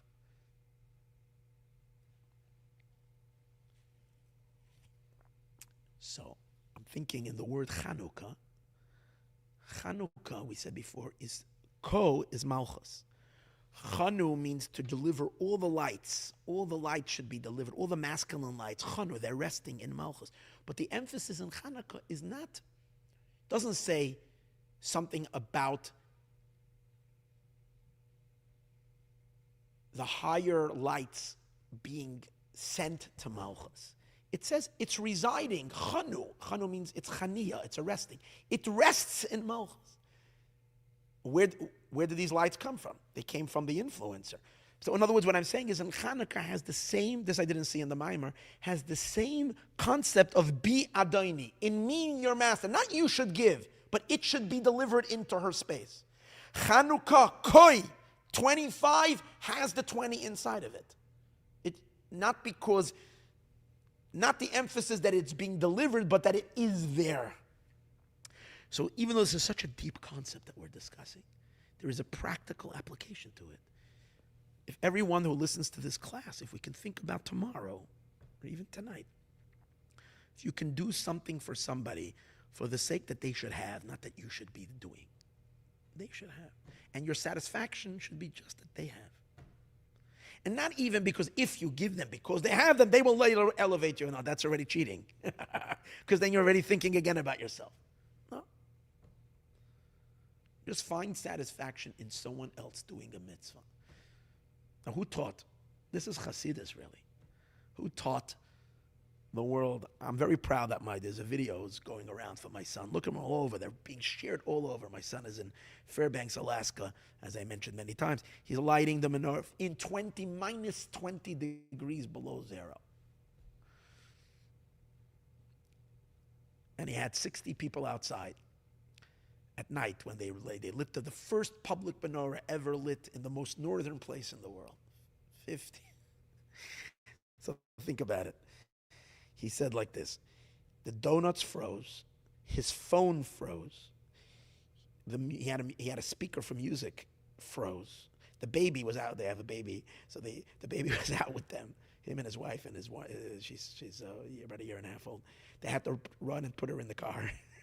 5 minutes was enough for her, so they came. And then the donut and his glasses froze. He couldn't even see the people. He's busy giving a talk there for the people. He's lighting the menorah. But why do you do that? Why do you go out to the other end of the world to seek for frozen Jews that are frozen in the ice? Why do you do that? Because the Rebbe taught us how to care that others who don't have should have. The inspiration from Hasidus, this is Hasidus. The inspiration of Hasidus is not being a good person, being the best person you can. Do things so that you will be good.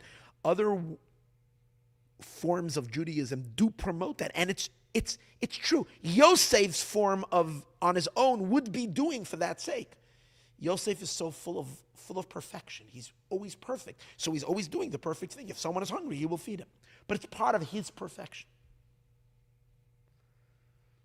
Hasidism, and especially the Lubavitcher Rebbe, the last generation, inspired and keeps on inspiring us to drive beyond ourselves.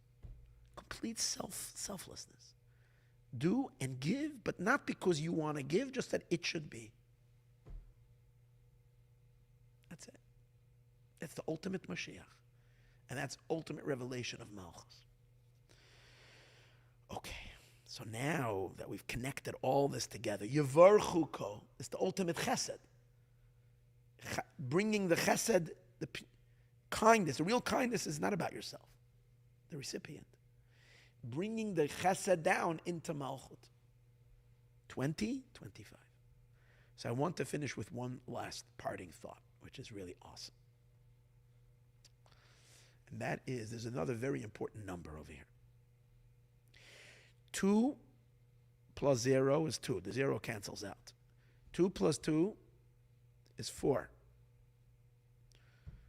4 plus 5 is 9.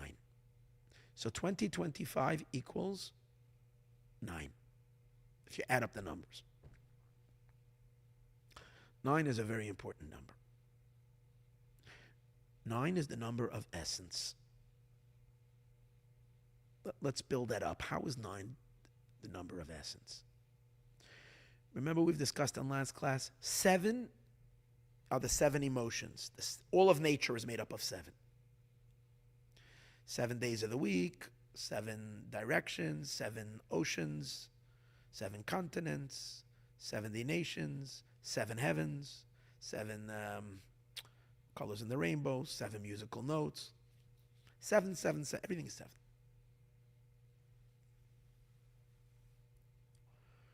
Because 7 are the 7 divine emotions, the building blocks of creation.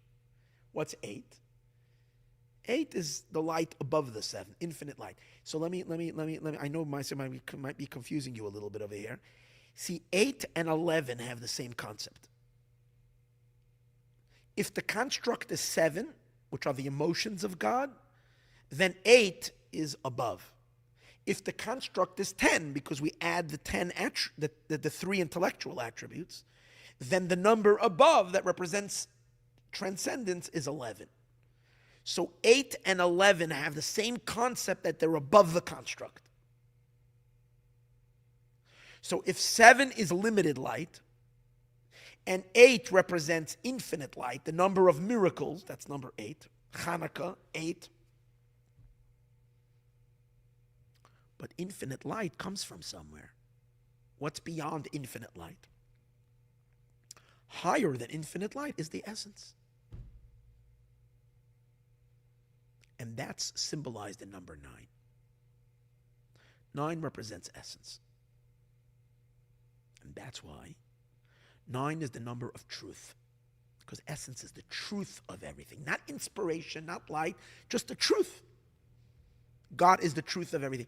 Why is 9 truth? Because the Hebrew word for truth is emet. Aleph, mem, taf. Emes. Aleph is 1, mem is 40, and taf is 400. 441 is the numeric value of the word emes, is 441.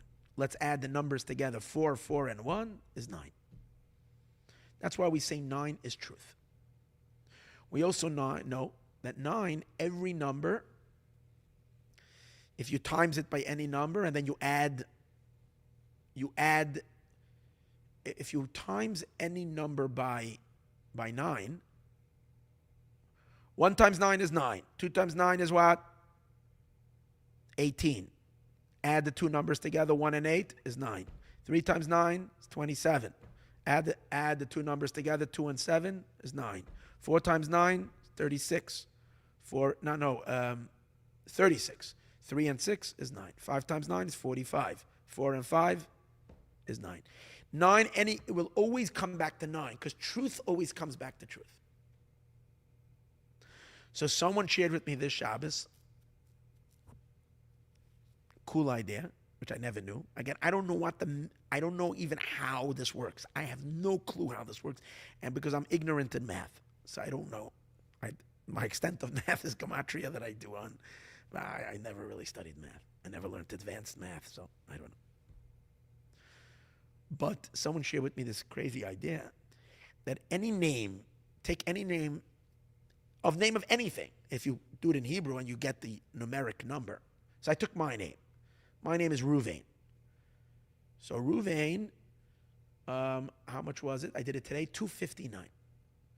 259 is Ruvain, if you put the gematria. Now, however, in misper katan, which means if we do my name Ruvain, but we will minus the zeros. We'll do all the letters together minus the zeros. So Reish is 200, minus the zeros is 2. Aleph is 1, is 3. Vav is 6, 3 and 6 is 9. Beis is another 2, 9 and 2 is what? 11. Nun is 5. Nun is 50, so minus the 0 is 5. 11 and 5 is 16. Okay, so we got this. 259 minus 16. Can you do that for me? What? 243. 2 and 4. So now, okay, so again, you take any number, you make the gematria of that number, whatever that number is. Then you go and you make the misper katan. Misper katan means the single digits, and you minus that from the total. So if my name was Ruvain, which was 259, Then we did the mispercut, the small numbers, which were what? 16. So now 259 minus 16. What did you get?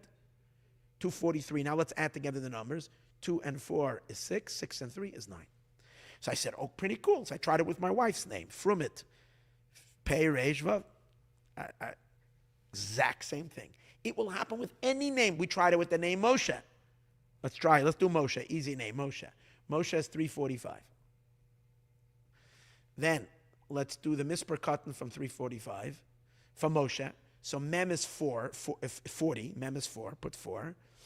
Shin is 300 plus 3. So 4, 3. Hey is 5. 4, 3, and 5 is what? How much is? No. How much? Let's add it together. 4, 3, and 5 is what? 7 and 5 is how much? 7 and 5 is how much? It's 12. 12. Okay, 345 minus 12. You're always subtracting. 345 minus 12, what do you have?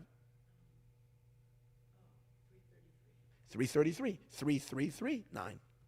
It's crazy. It will happen with everything. You distill it, you go down, you'll always get to 9. Why? Because 9 is MS, it's truth. And it's the truth of everything. So why it comes out like this, the logic behind it, I don't know. It must be some kind of a mathematical trick. I'm not exactly sure what it is, but you will do it with any name, with anything in Hebrew, you will always get to 9, because 9 is essence. Moshiach is number 9. That's why the Rebbe is the 9th Rebbe of Hasidism. What did we say before? Hasidism is the essence. But in Hasidism itself, it took 9 Rebbes until the ultimate MS of truth, of truth, of truth, of truth to come out. The Rebbe is the 9th. He is the MS of everything. That's why he lives in a house called 770. And watch something amazing. In Hebrew, how do you say 9? Teisha. Teisha is 9. Taf, Shin, Ayin. So Taf is 400. Shin is 300. And Ayin is 70. So 400 plus 300 is 700.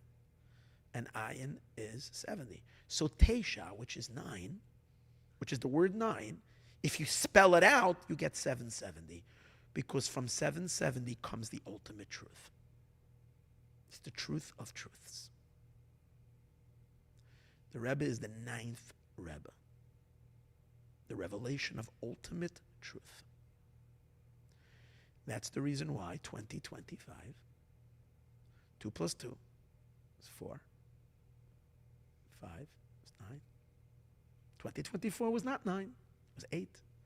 2024. 2025 is 9. Time for the revelation of essence. Of essence of essence. Now, I'll connect it to some really other cool stuff. Really other cool stuff. That is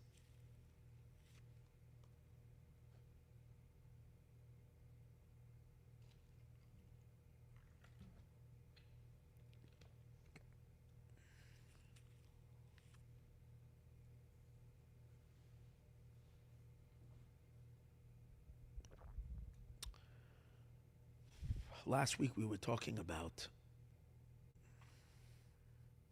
I mentioned this in my Thursday night class, but I just want to review it here, and then we'll conclude. We'll wrap it up. In my third class, in our Thursday night class, I was discussing, and I mentioned this a few weeks ago when I spoke about Trump's ringing the bell in the on Wall Street.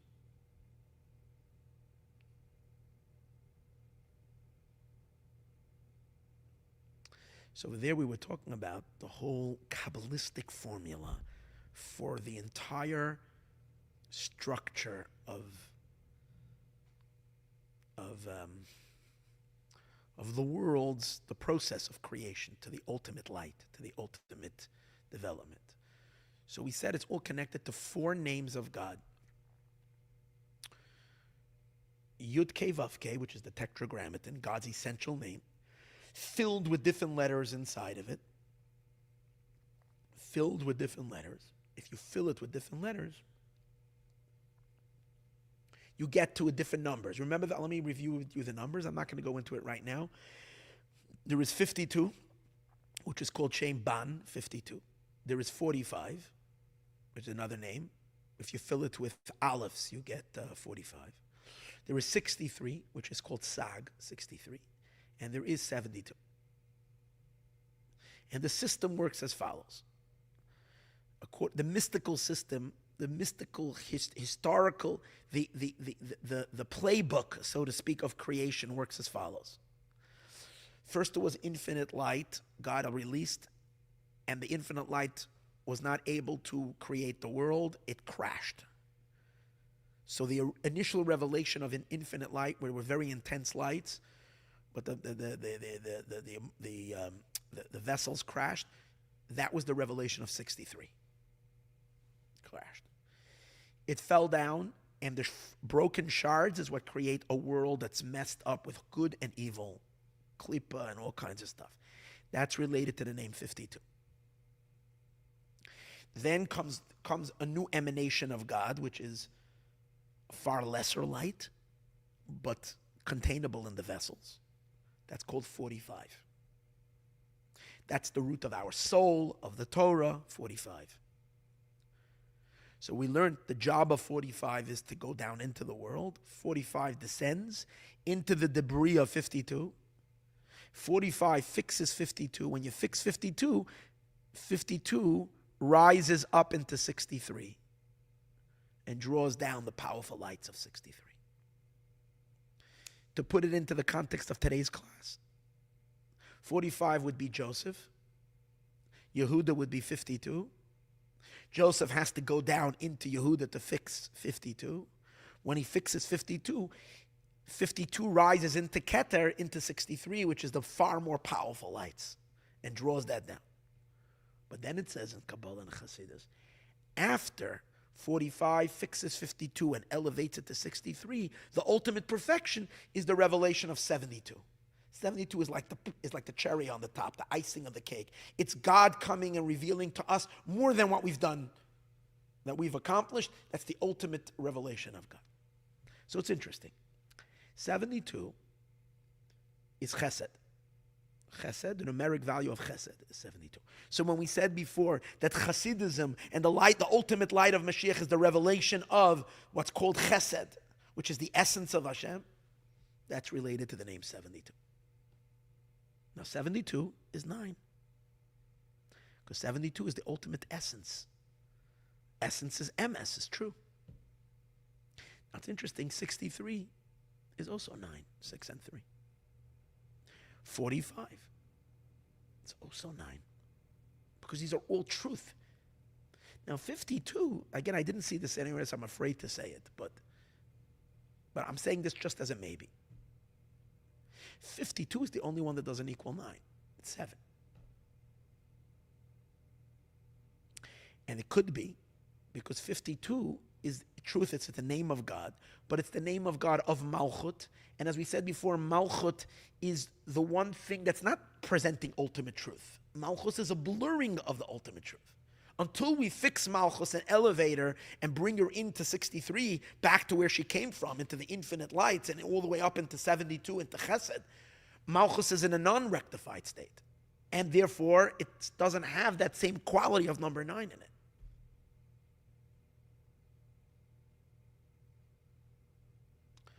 But take a look.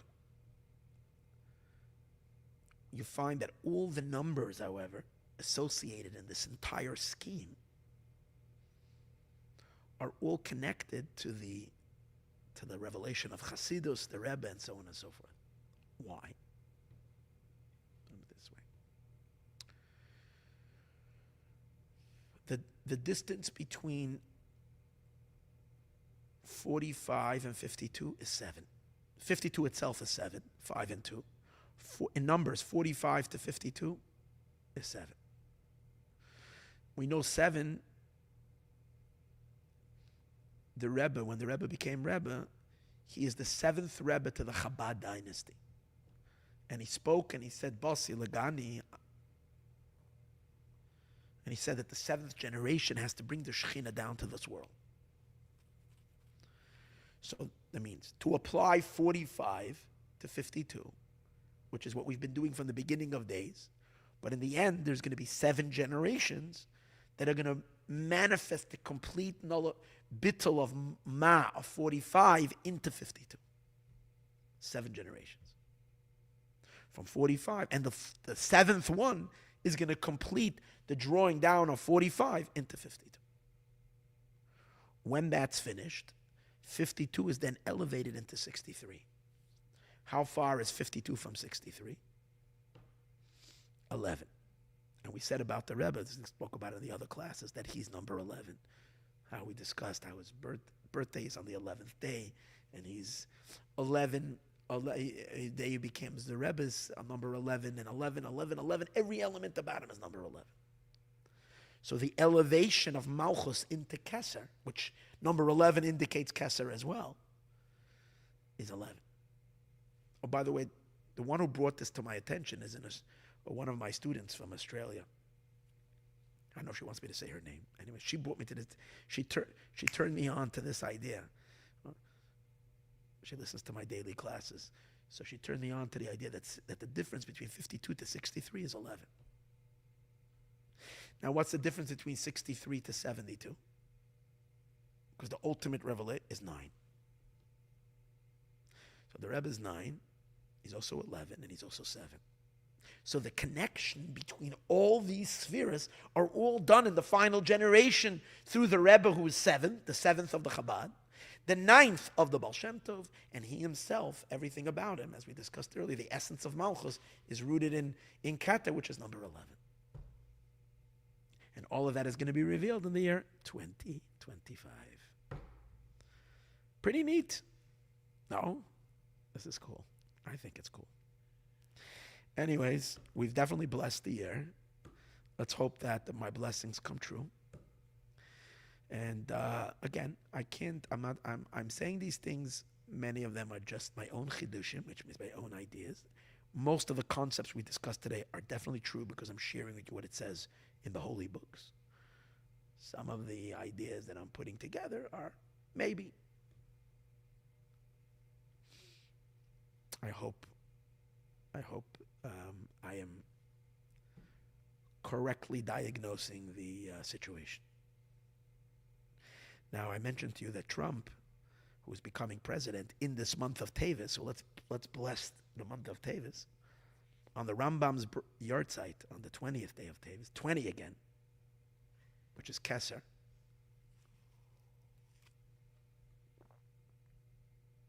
And the Rambam brought us the book of Halacha, which Halacha is called Kisrei Shel Torah, the crown of Torah. So I believe that through Trump's inauguration, it will stimulate the revelation of Keter, which is the ultimate Moshiach energy in this world.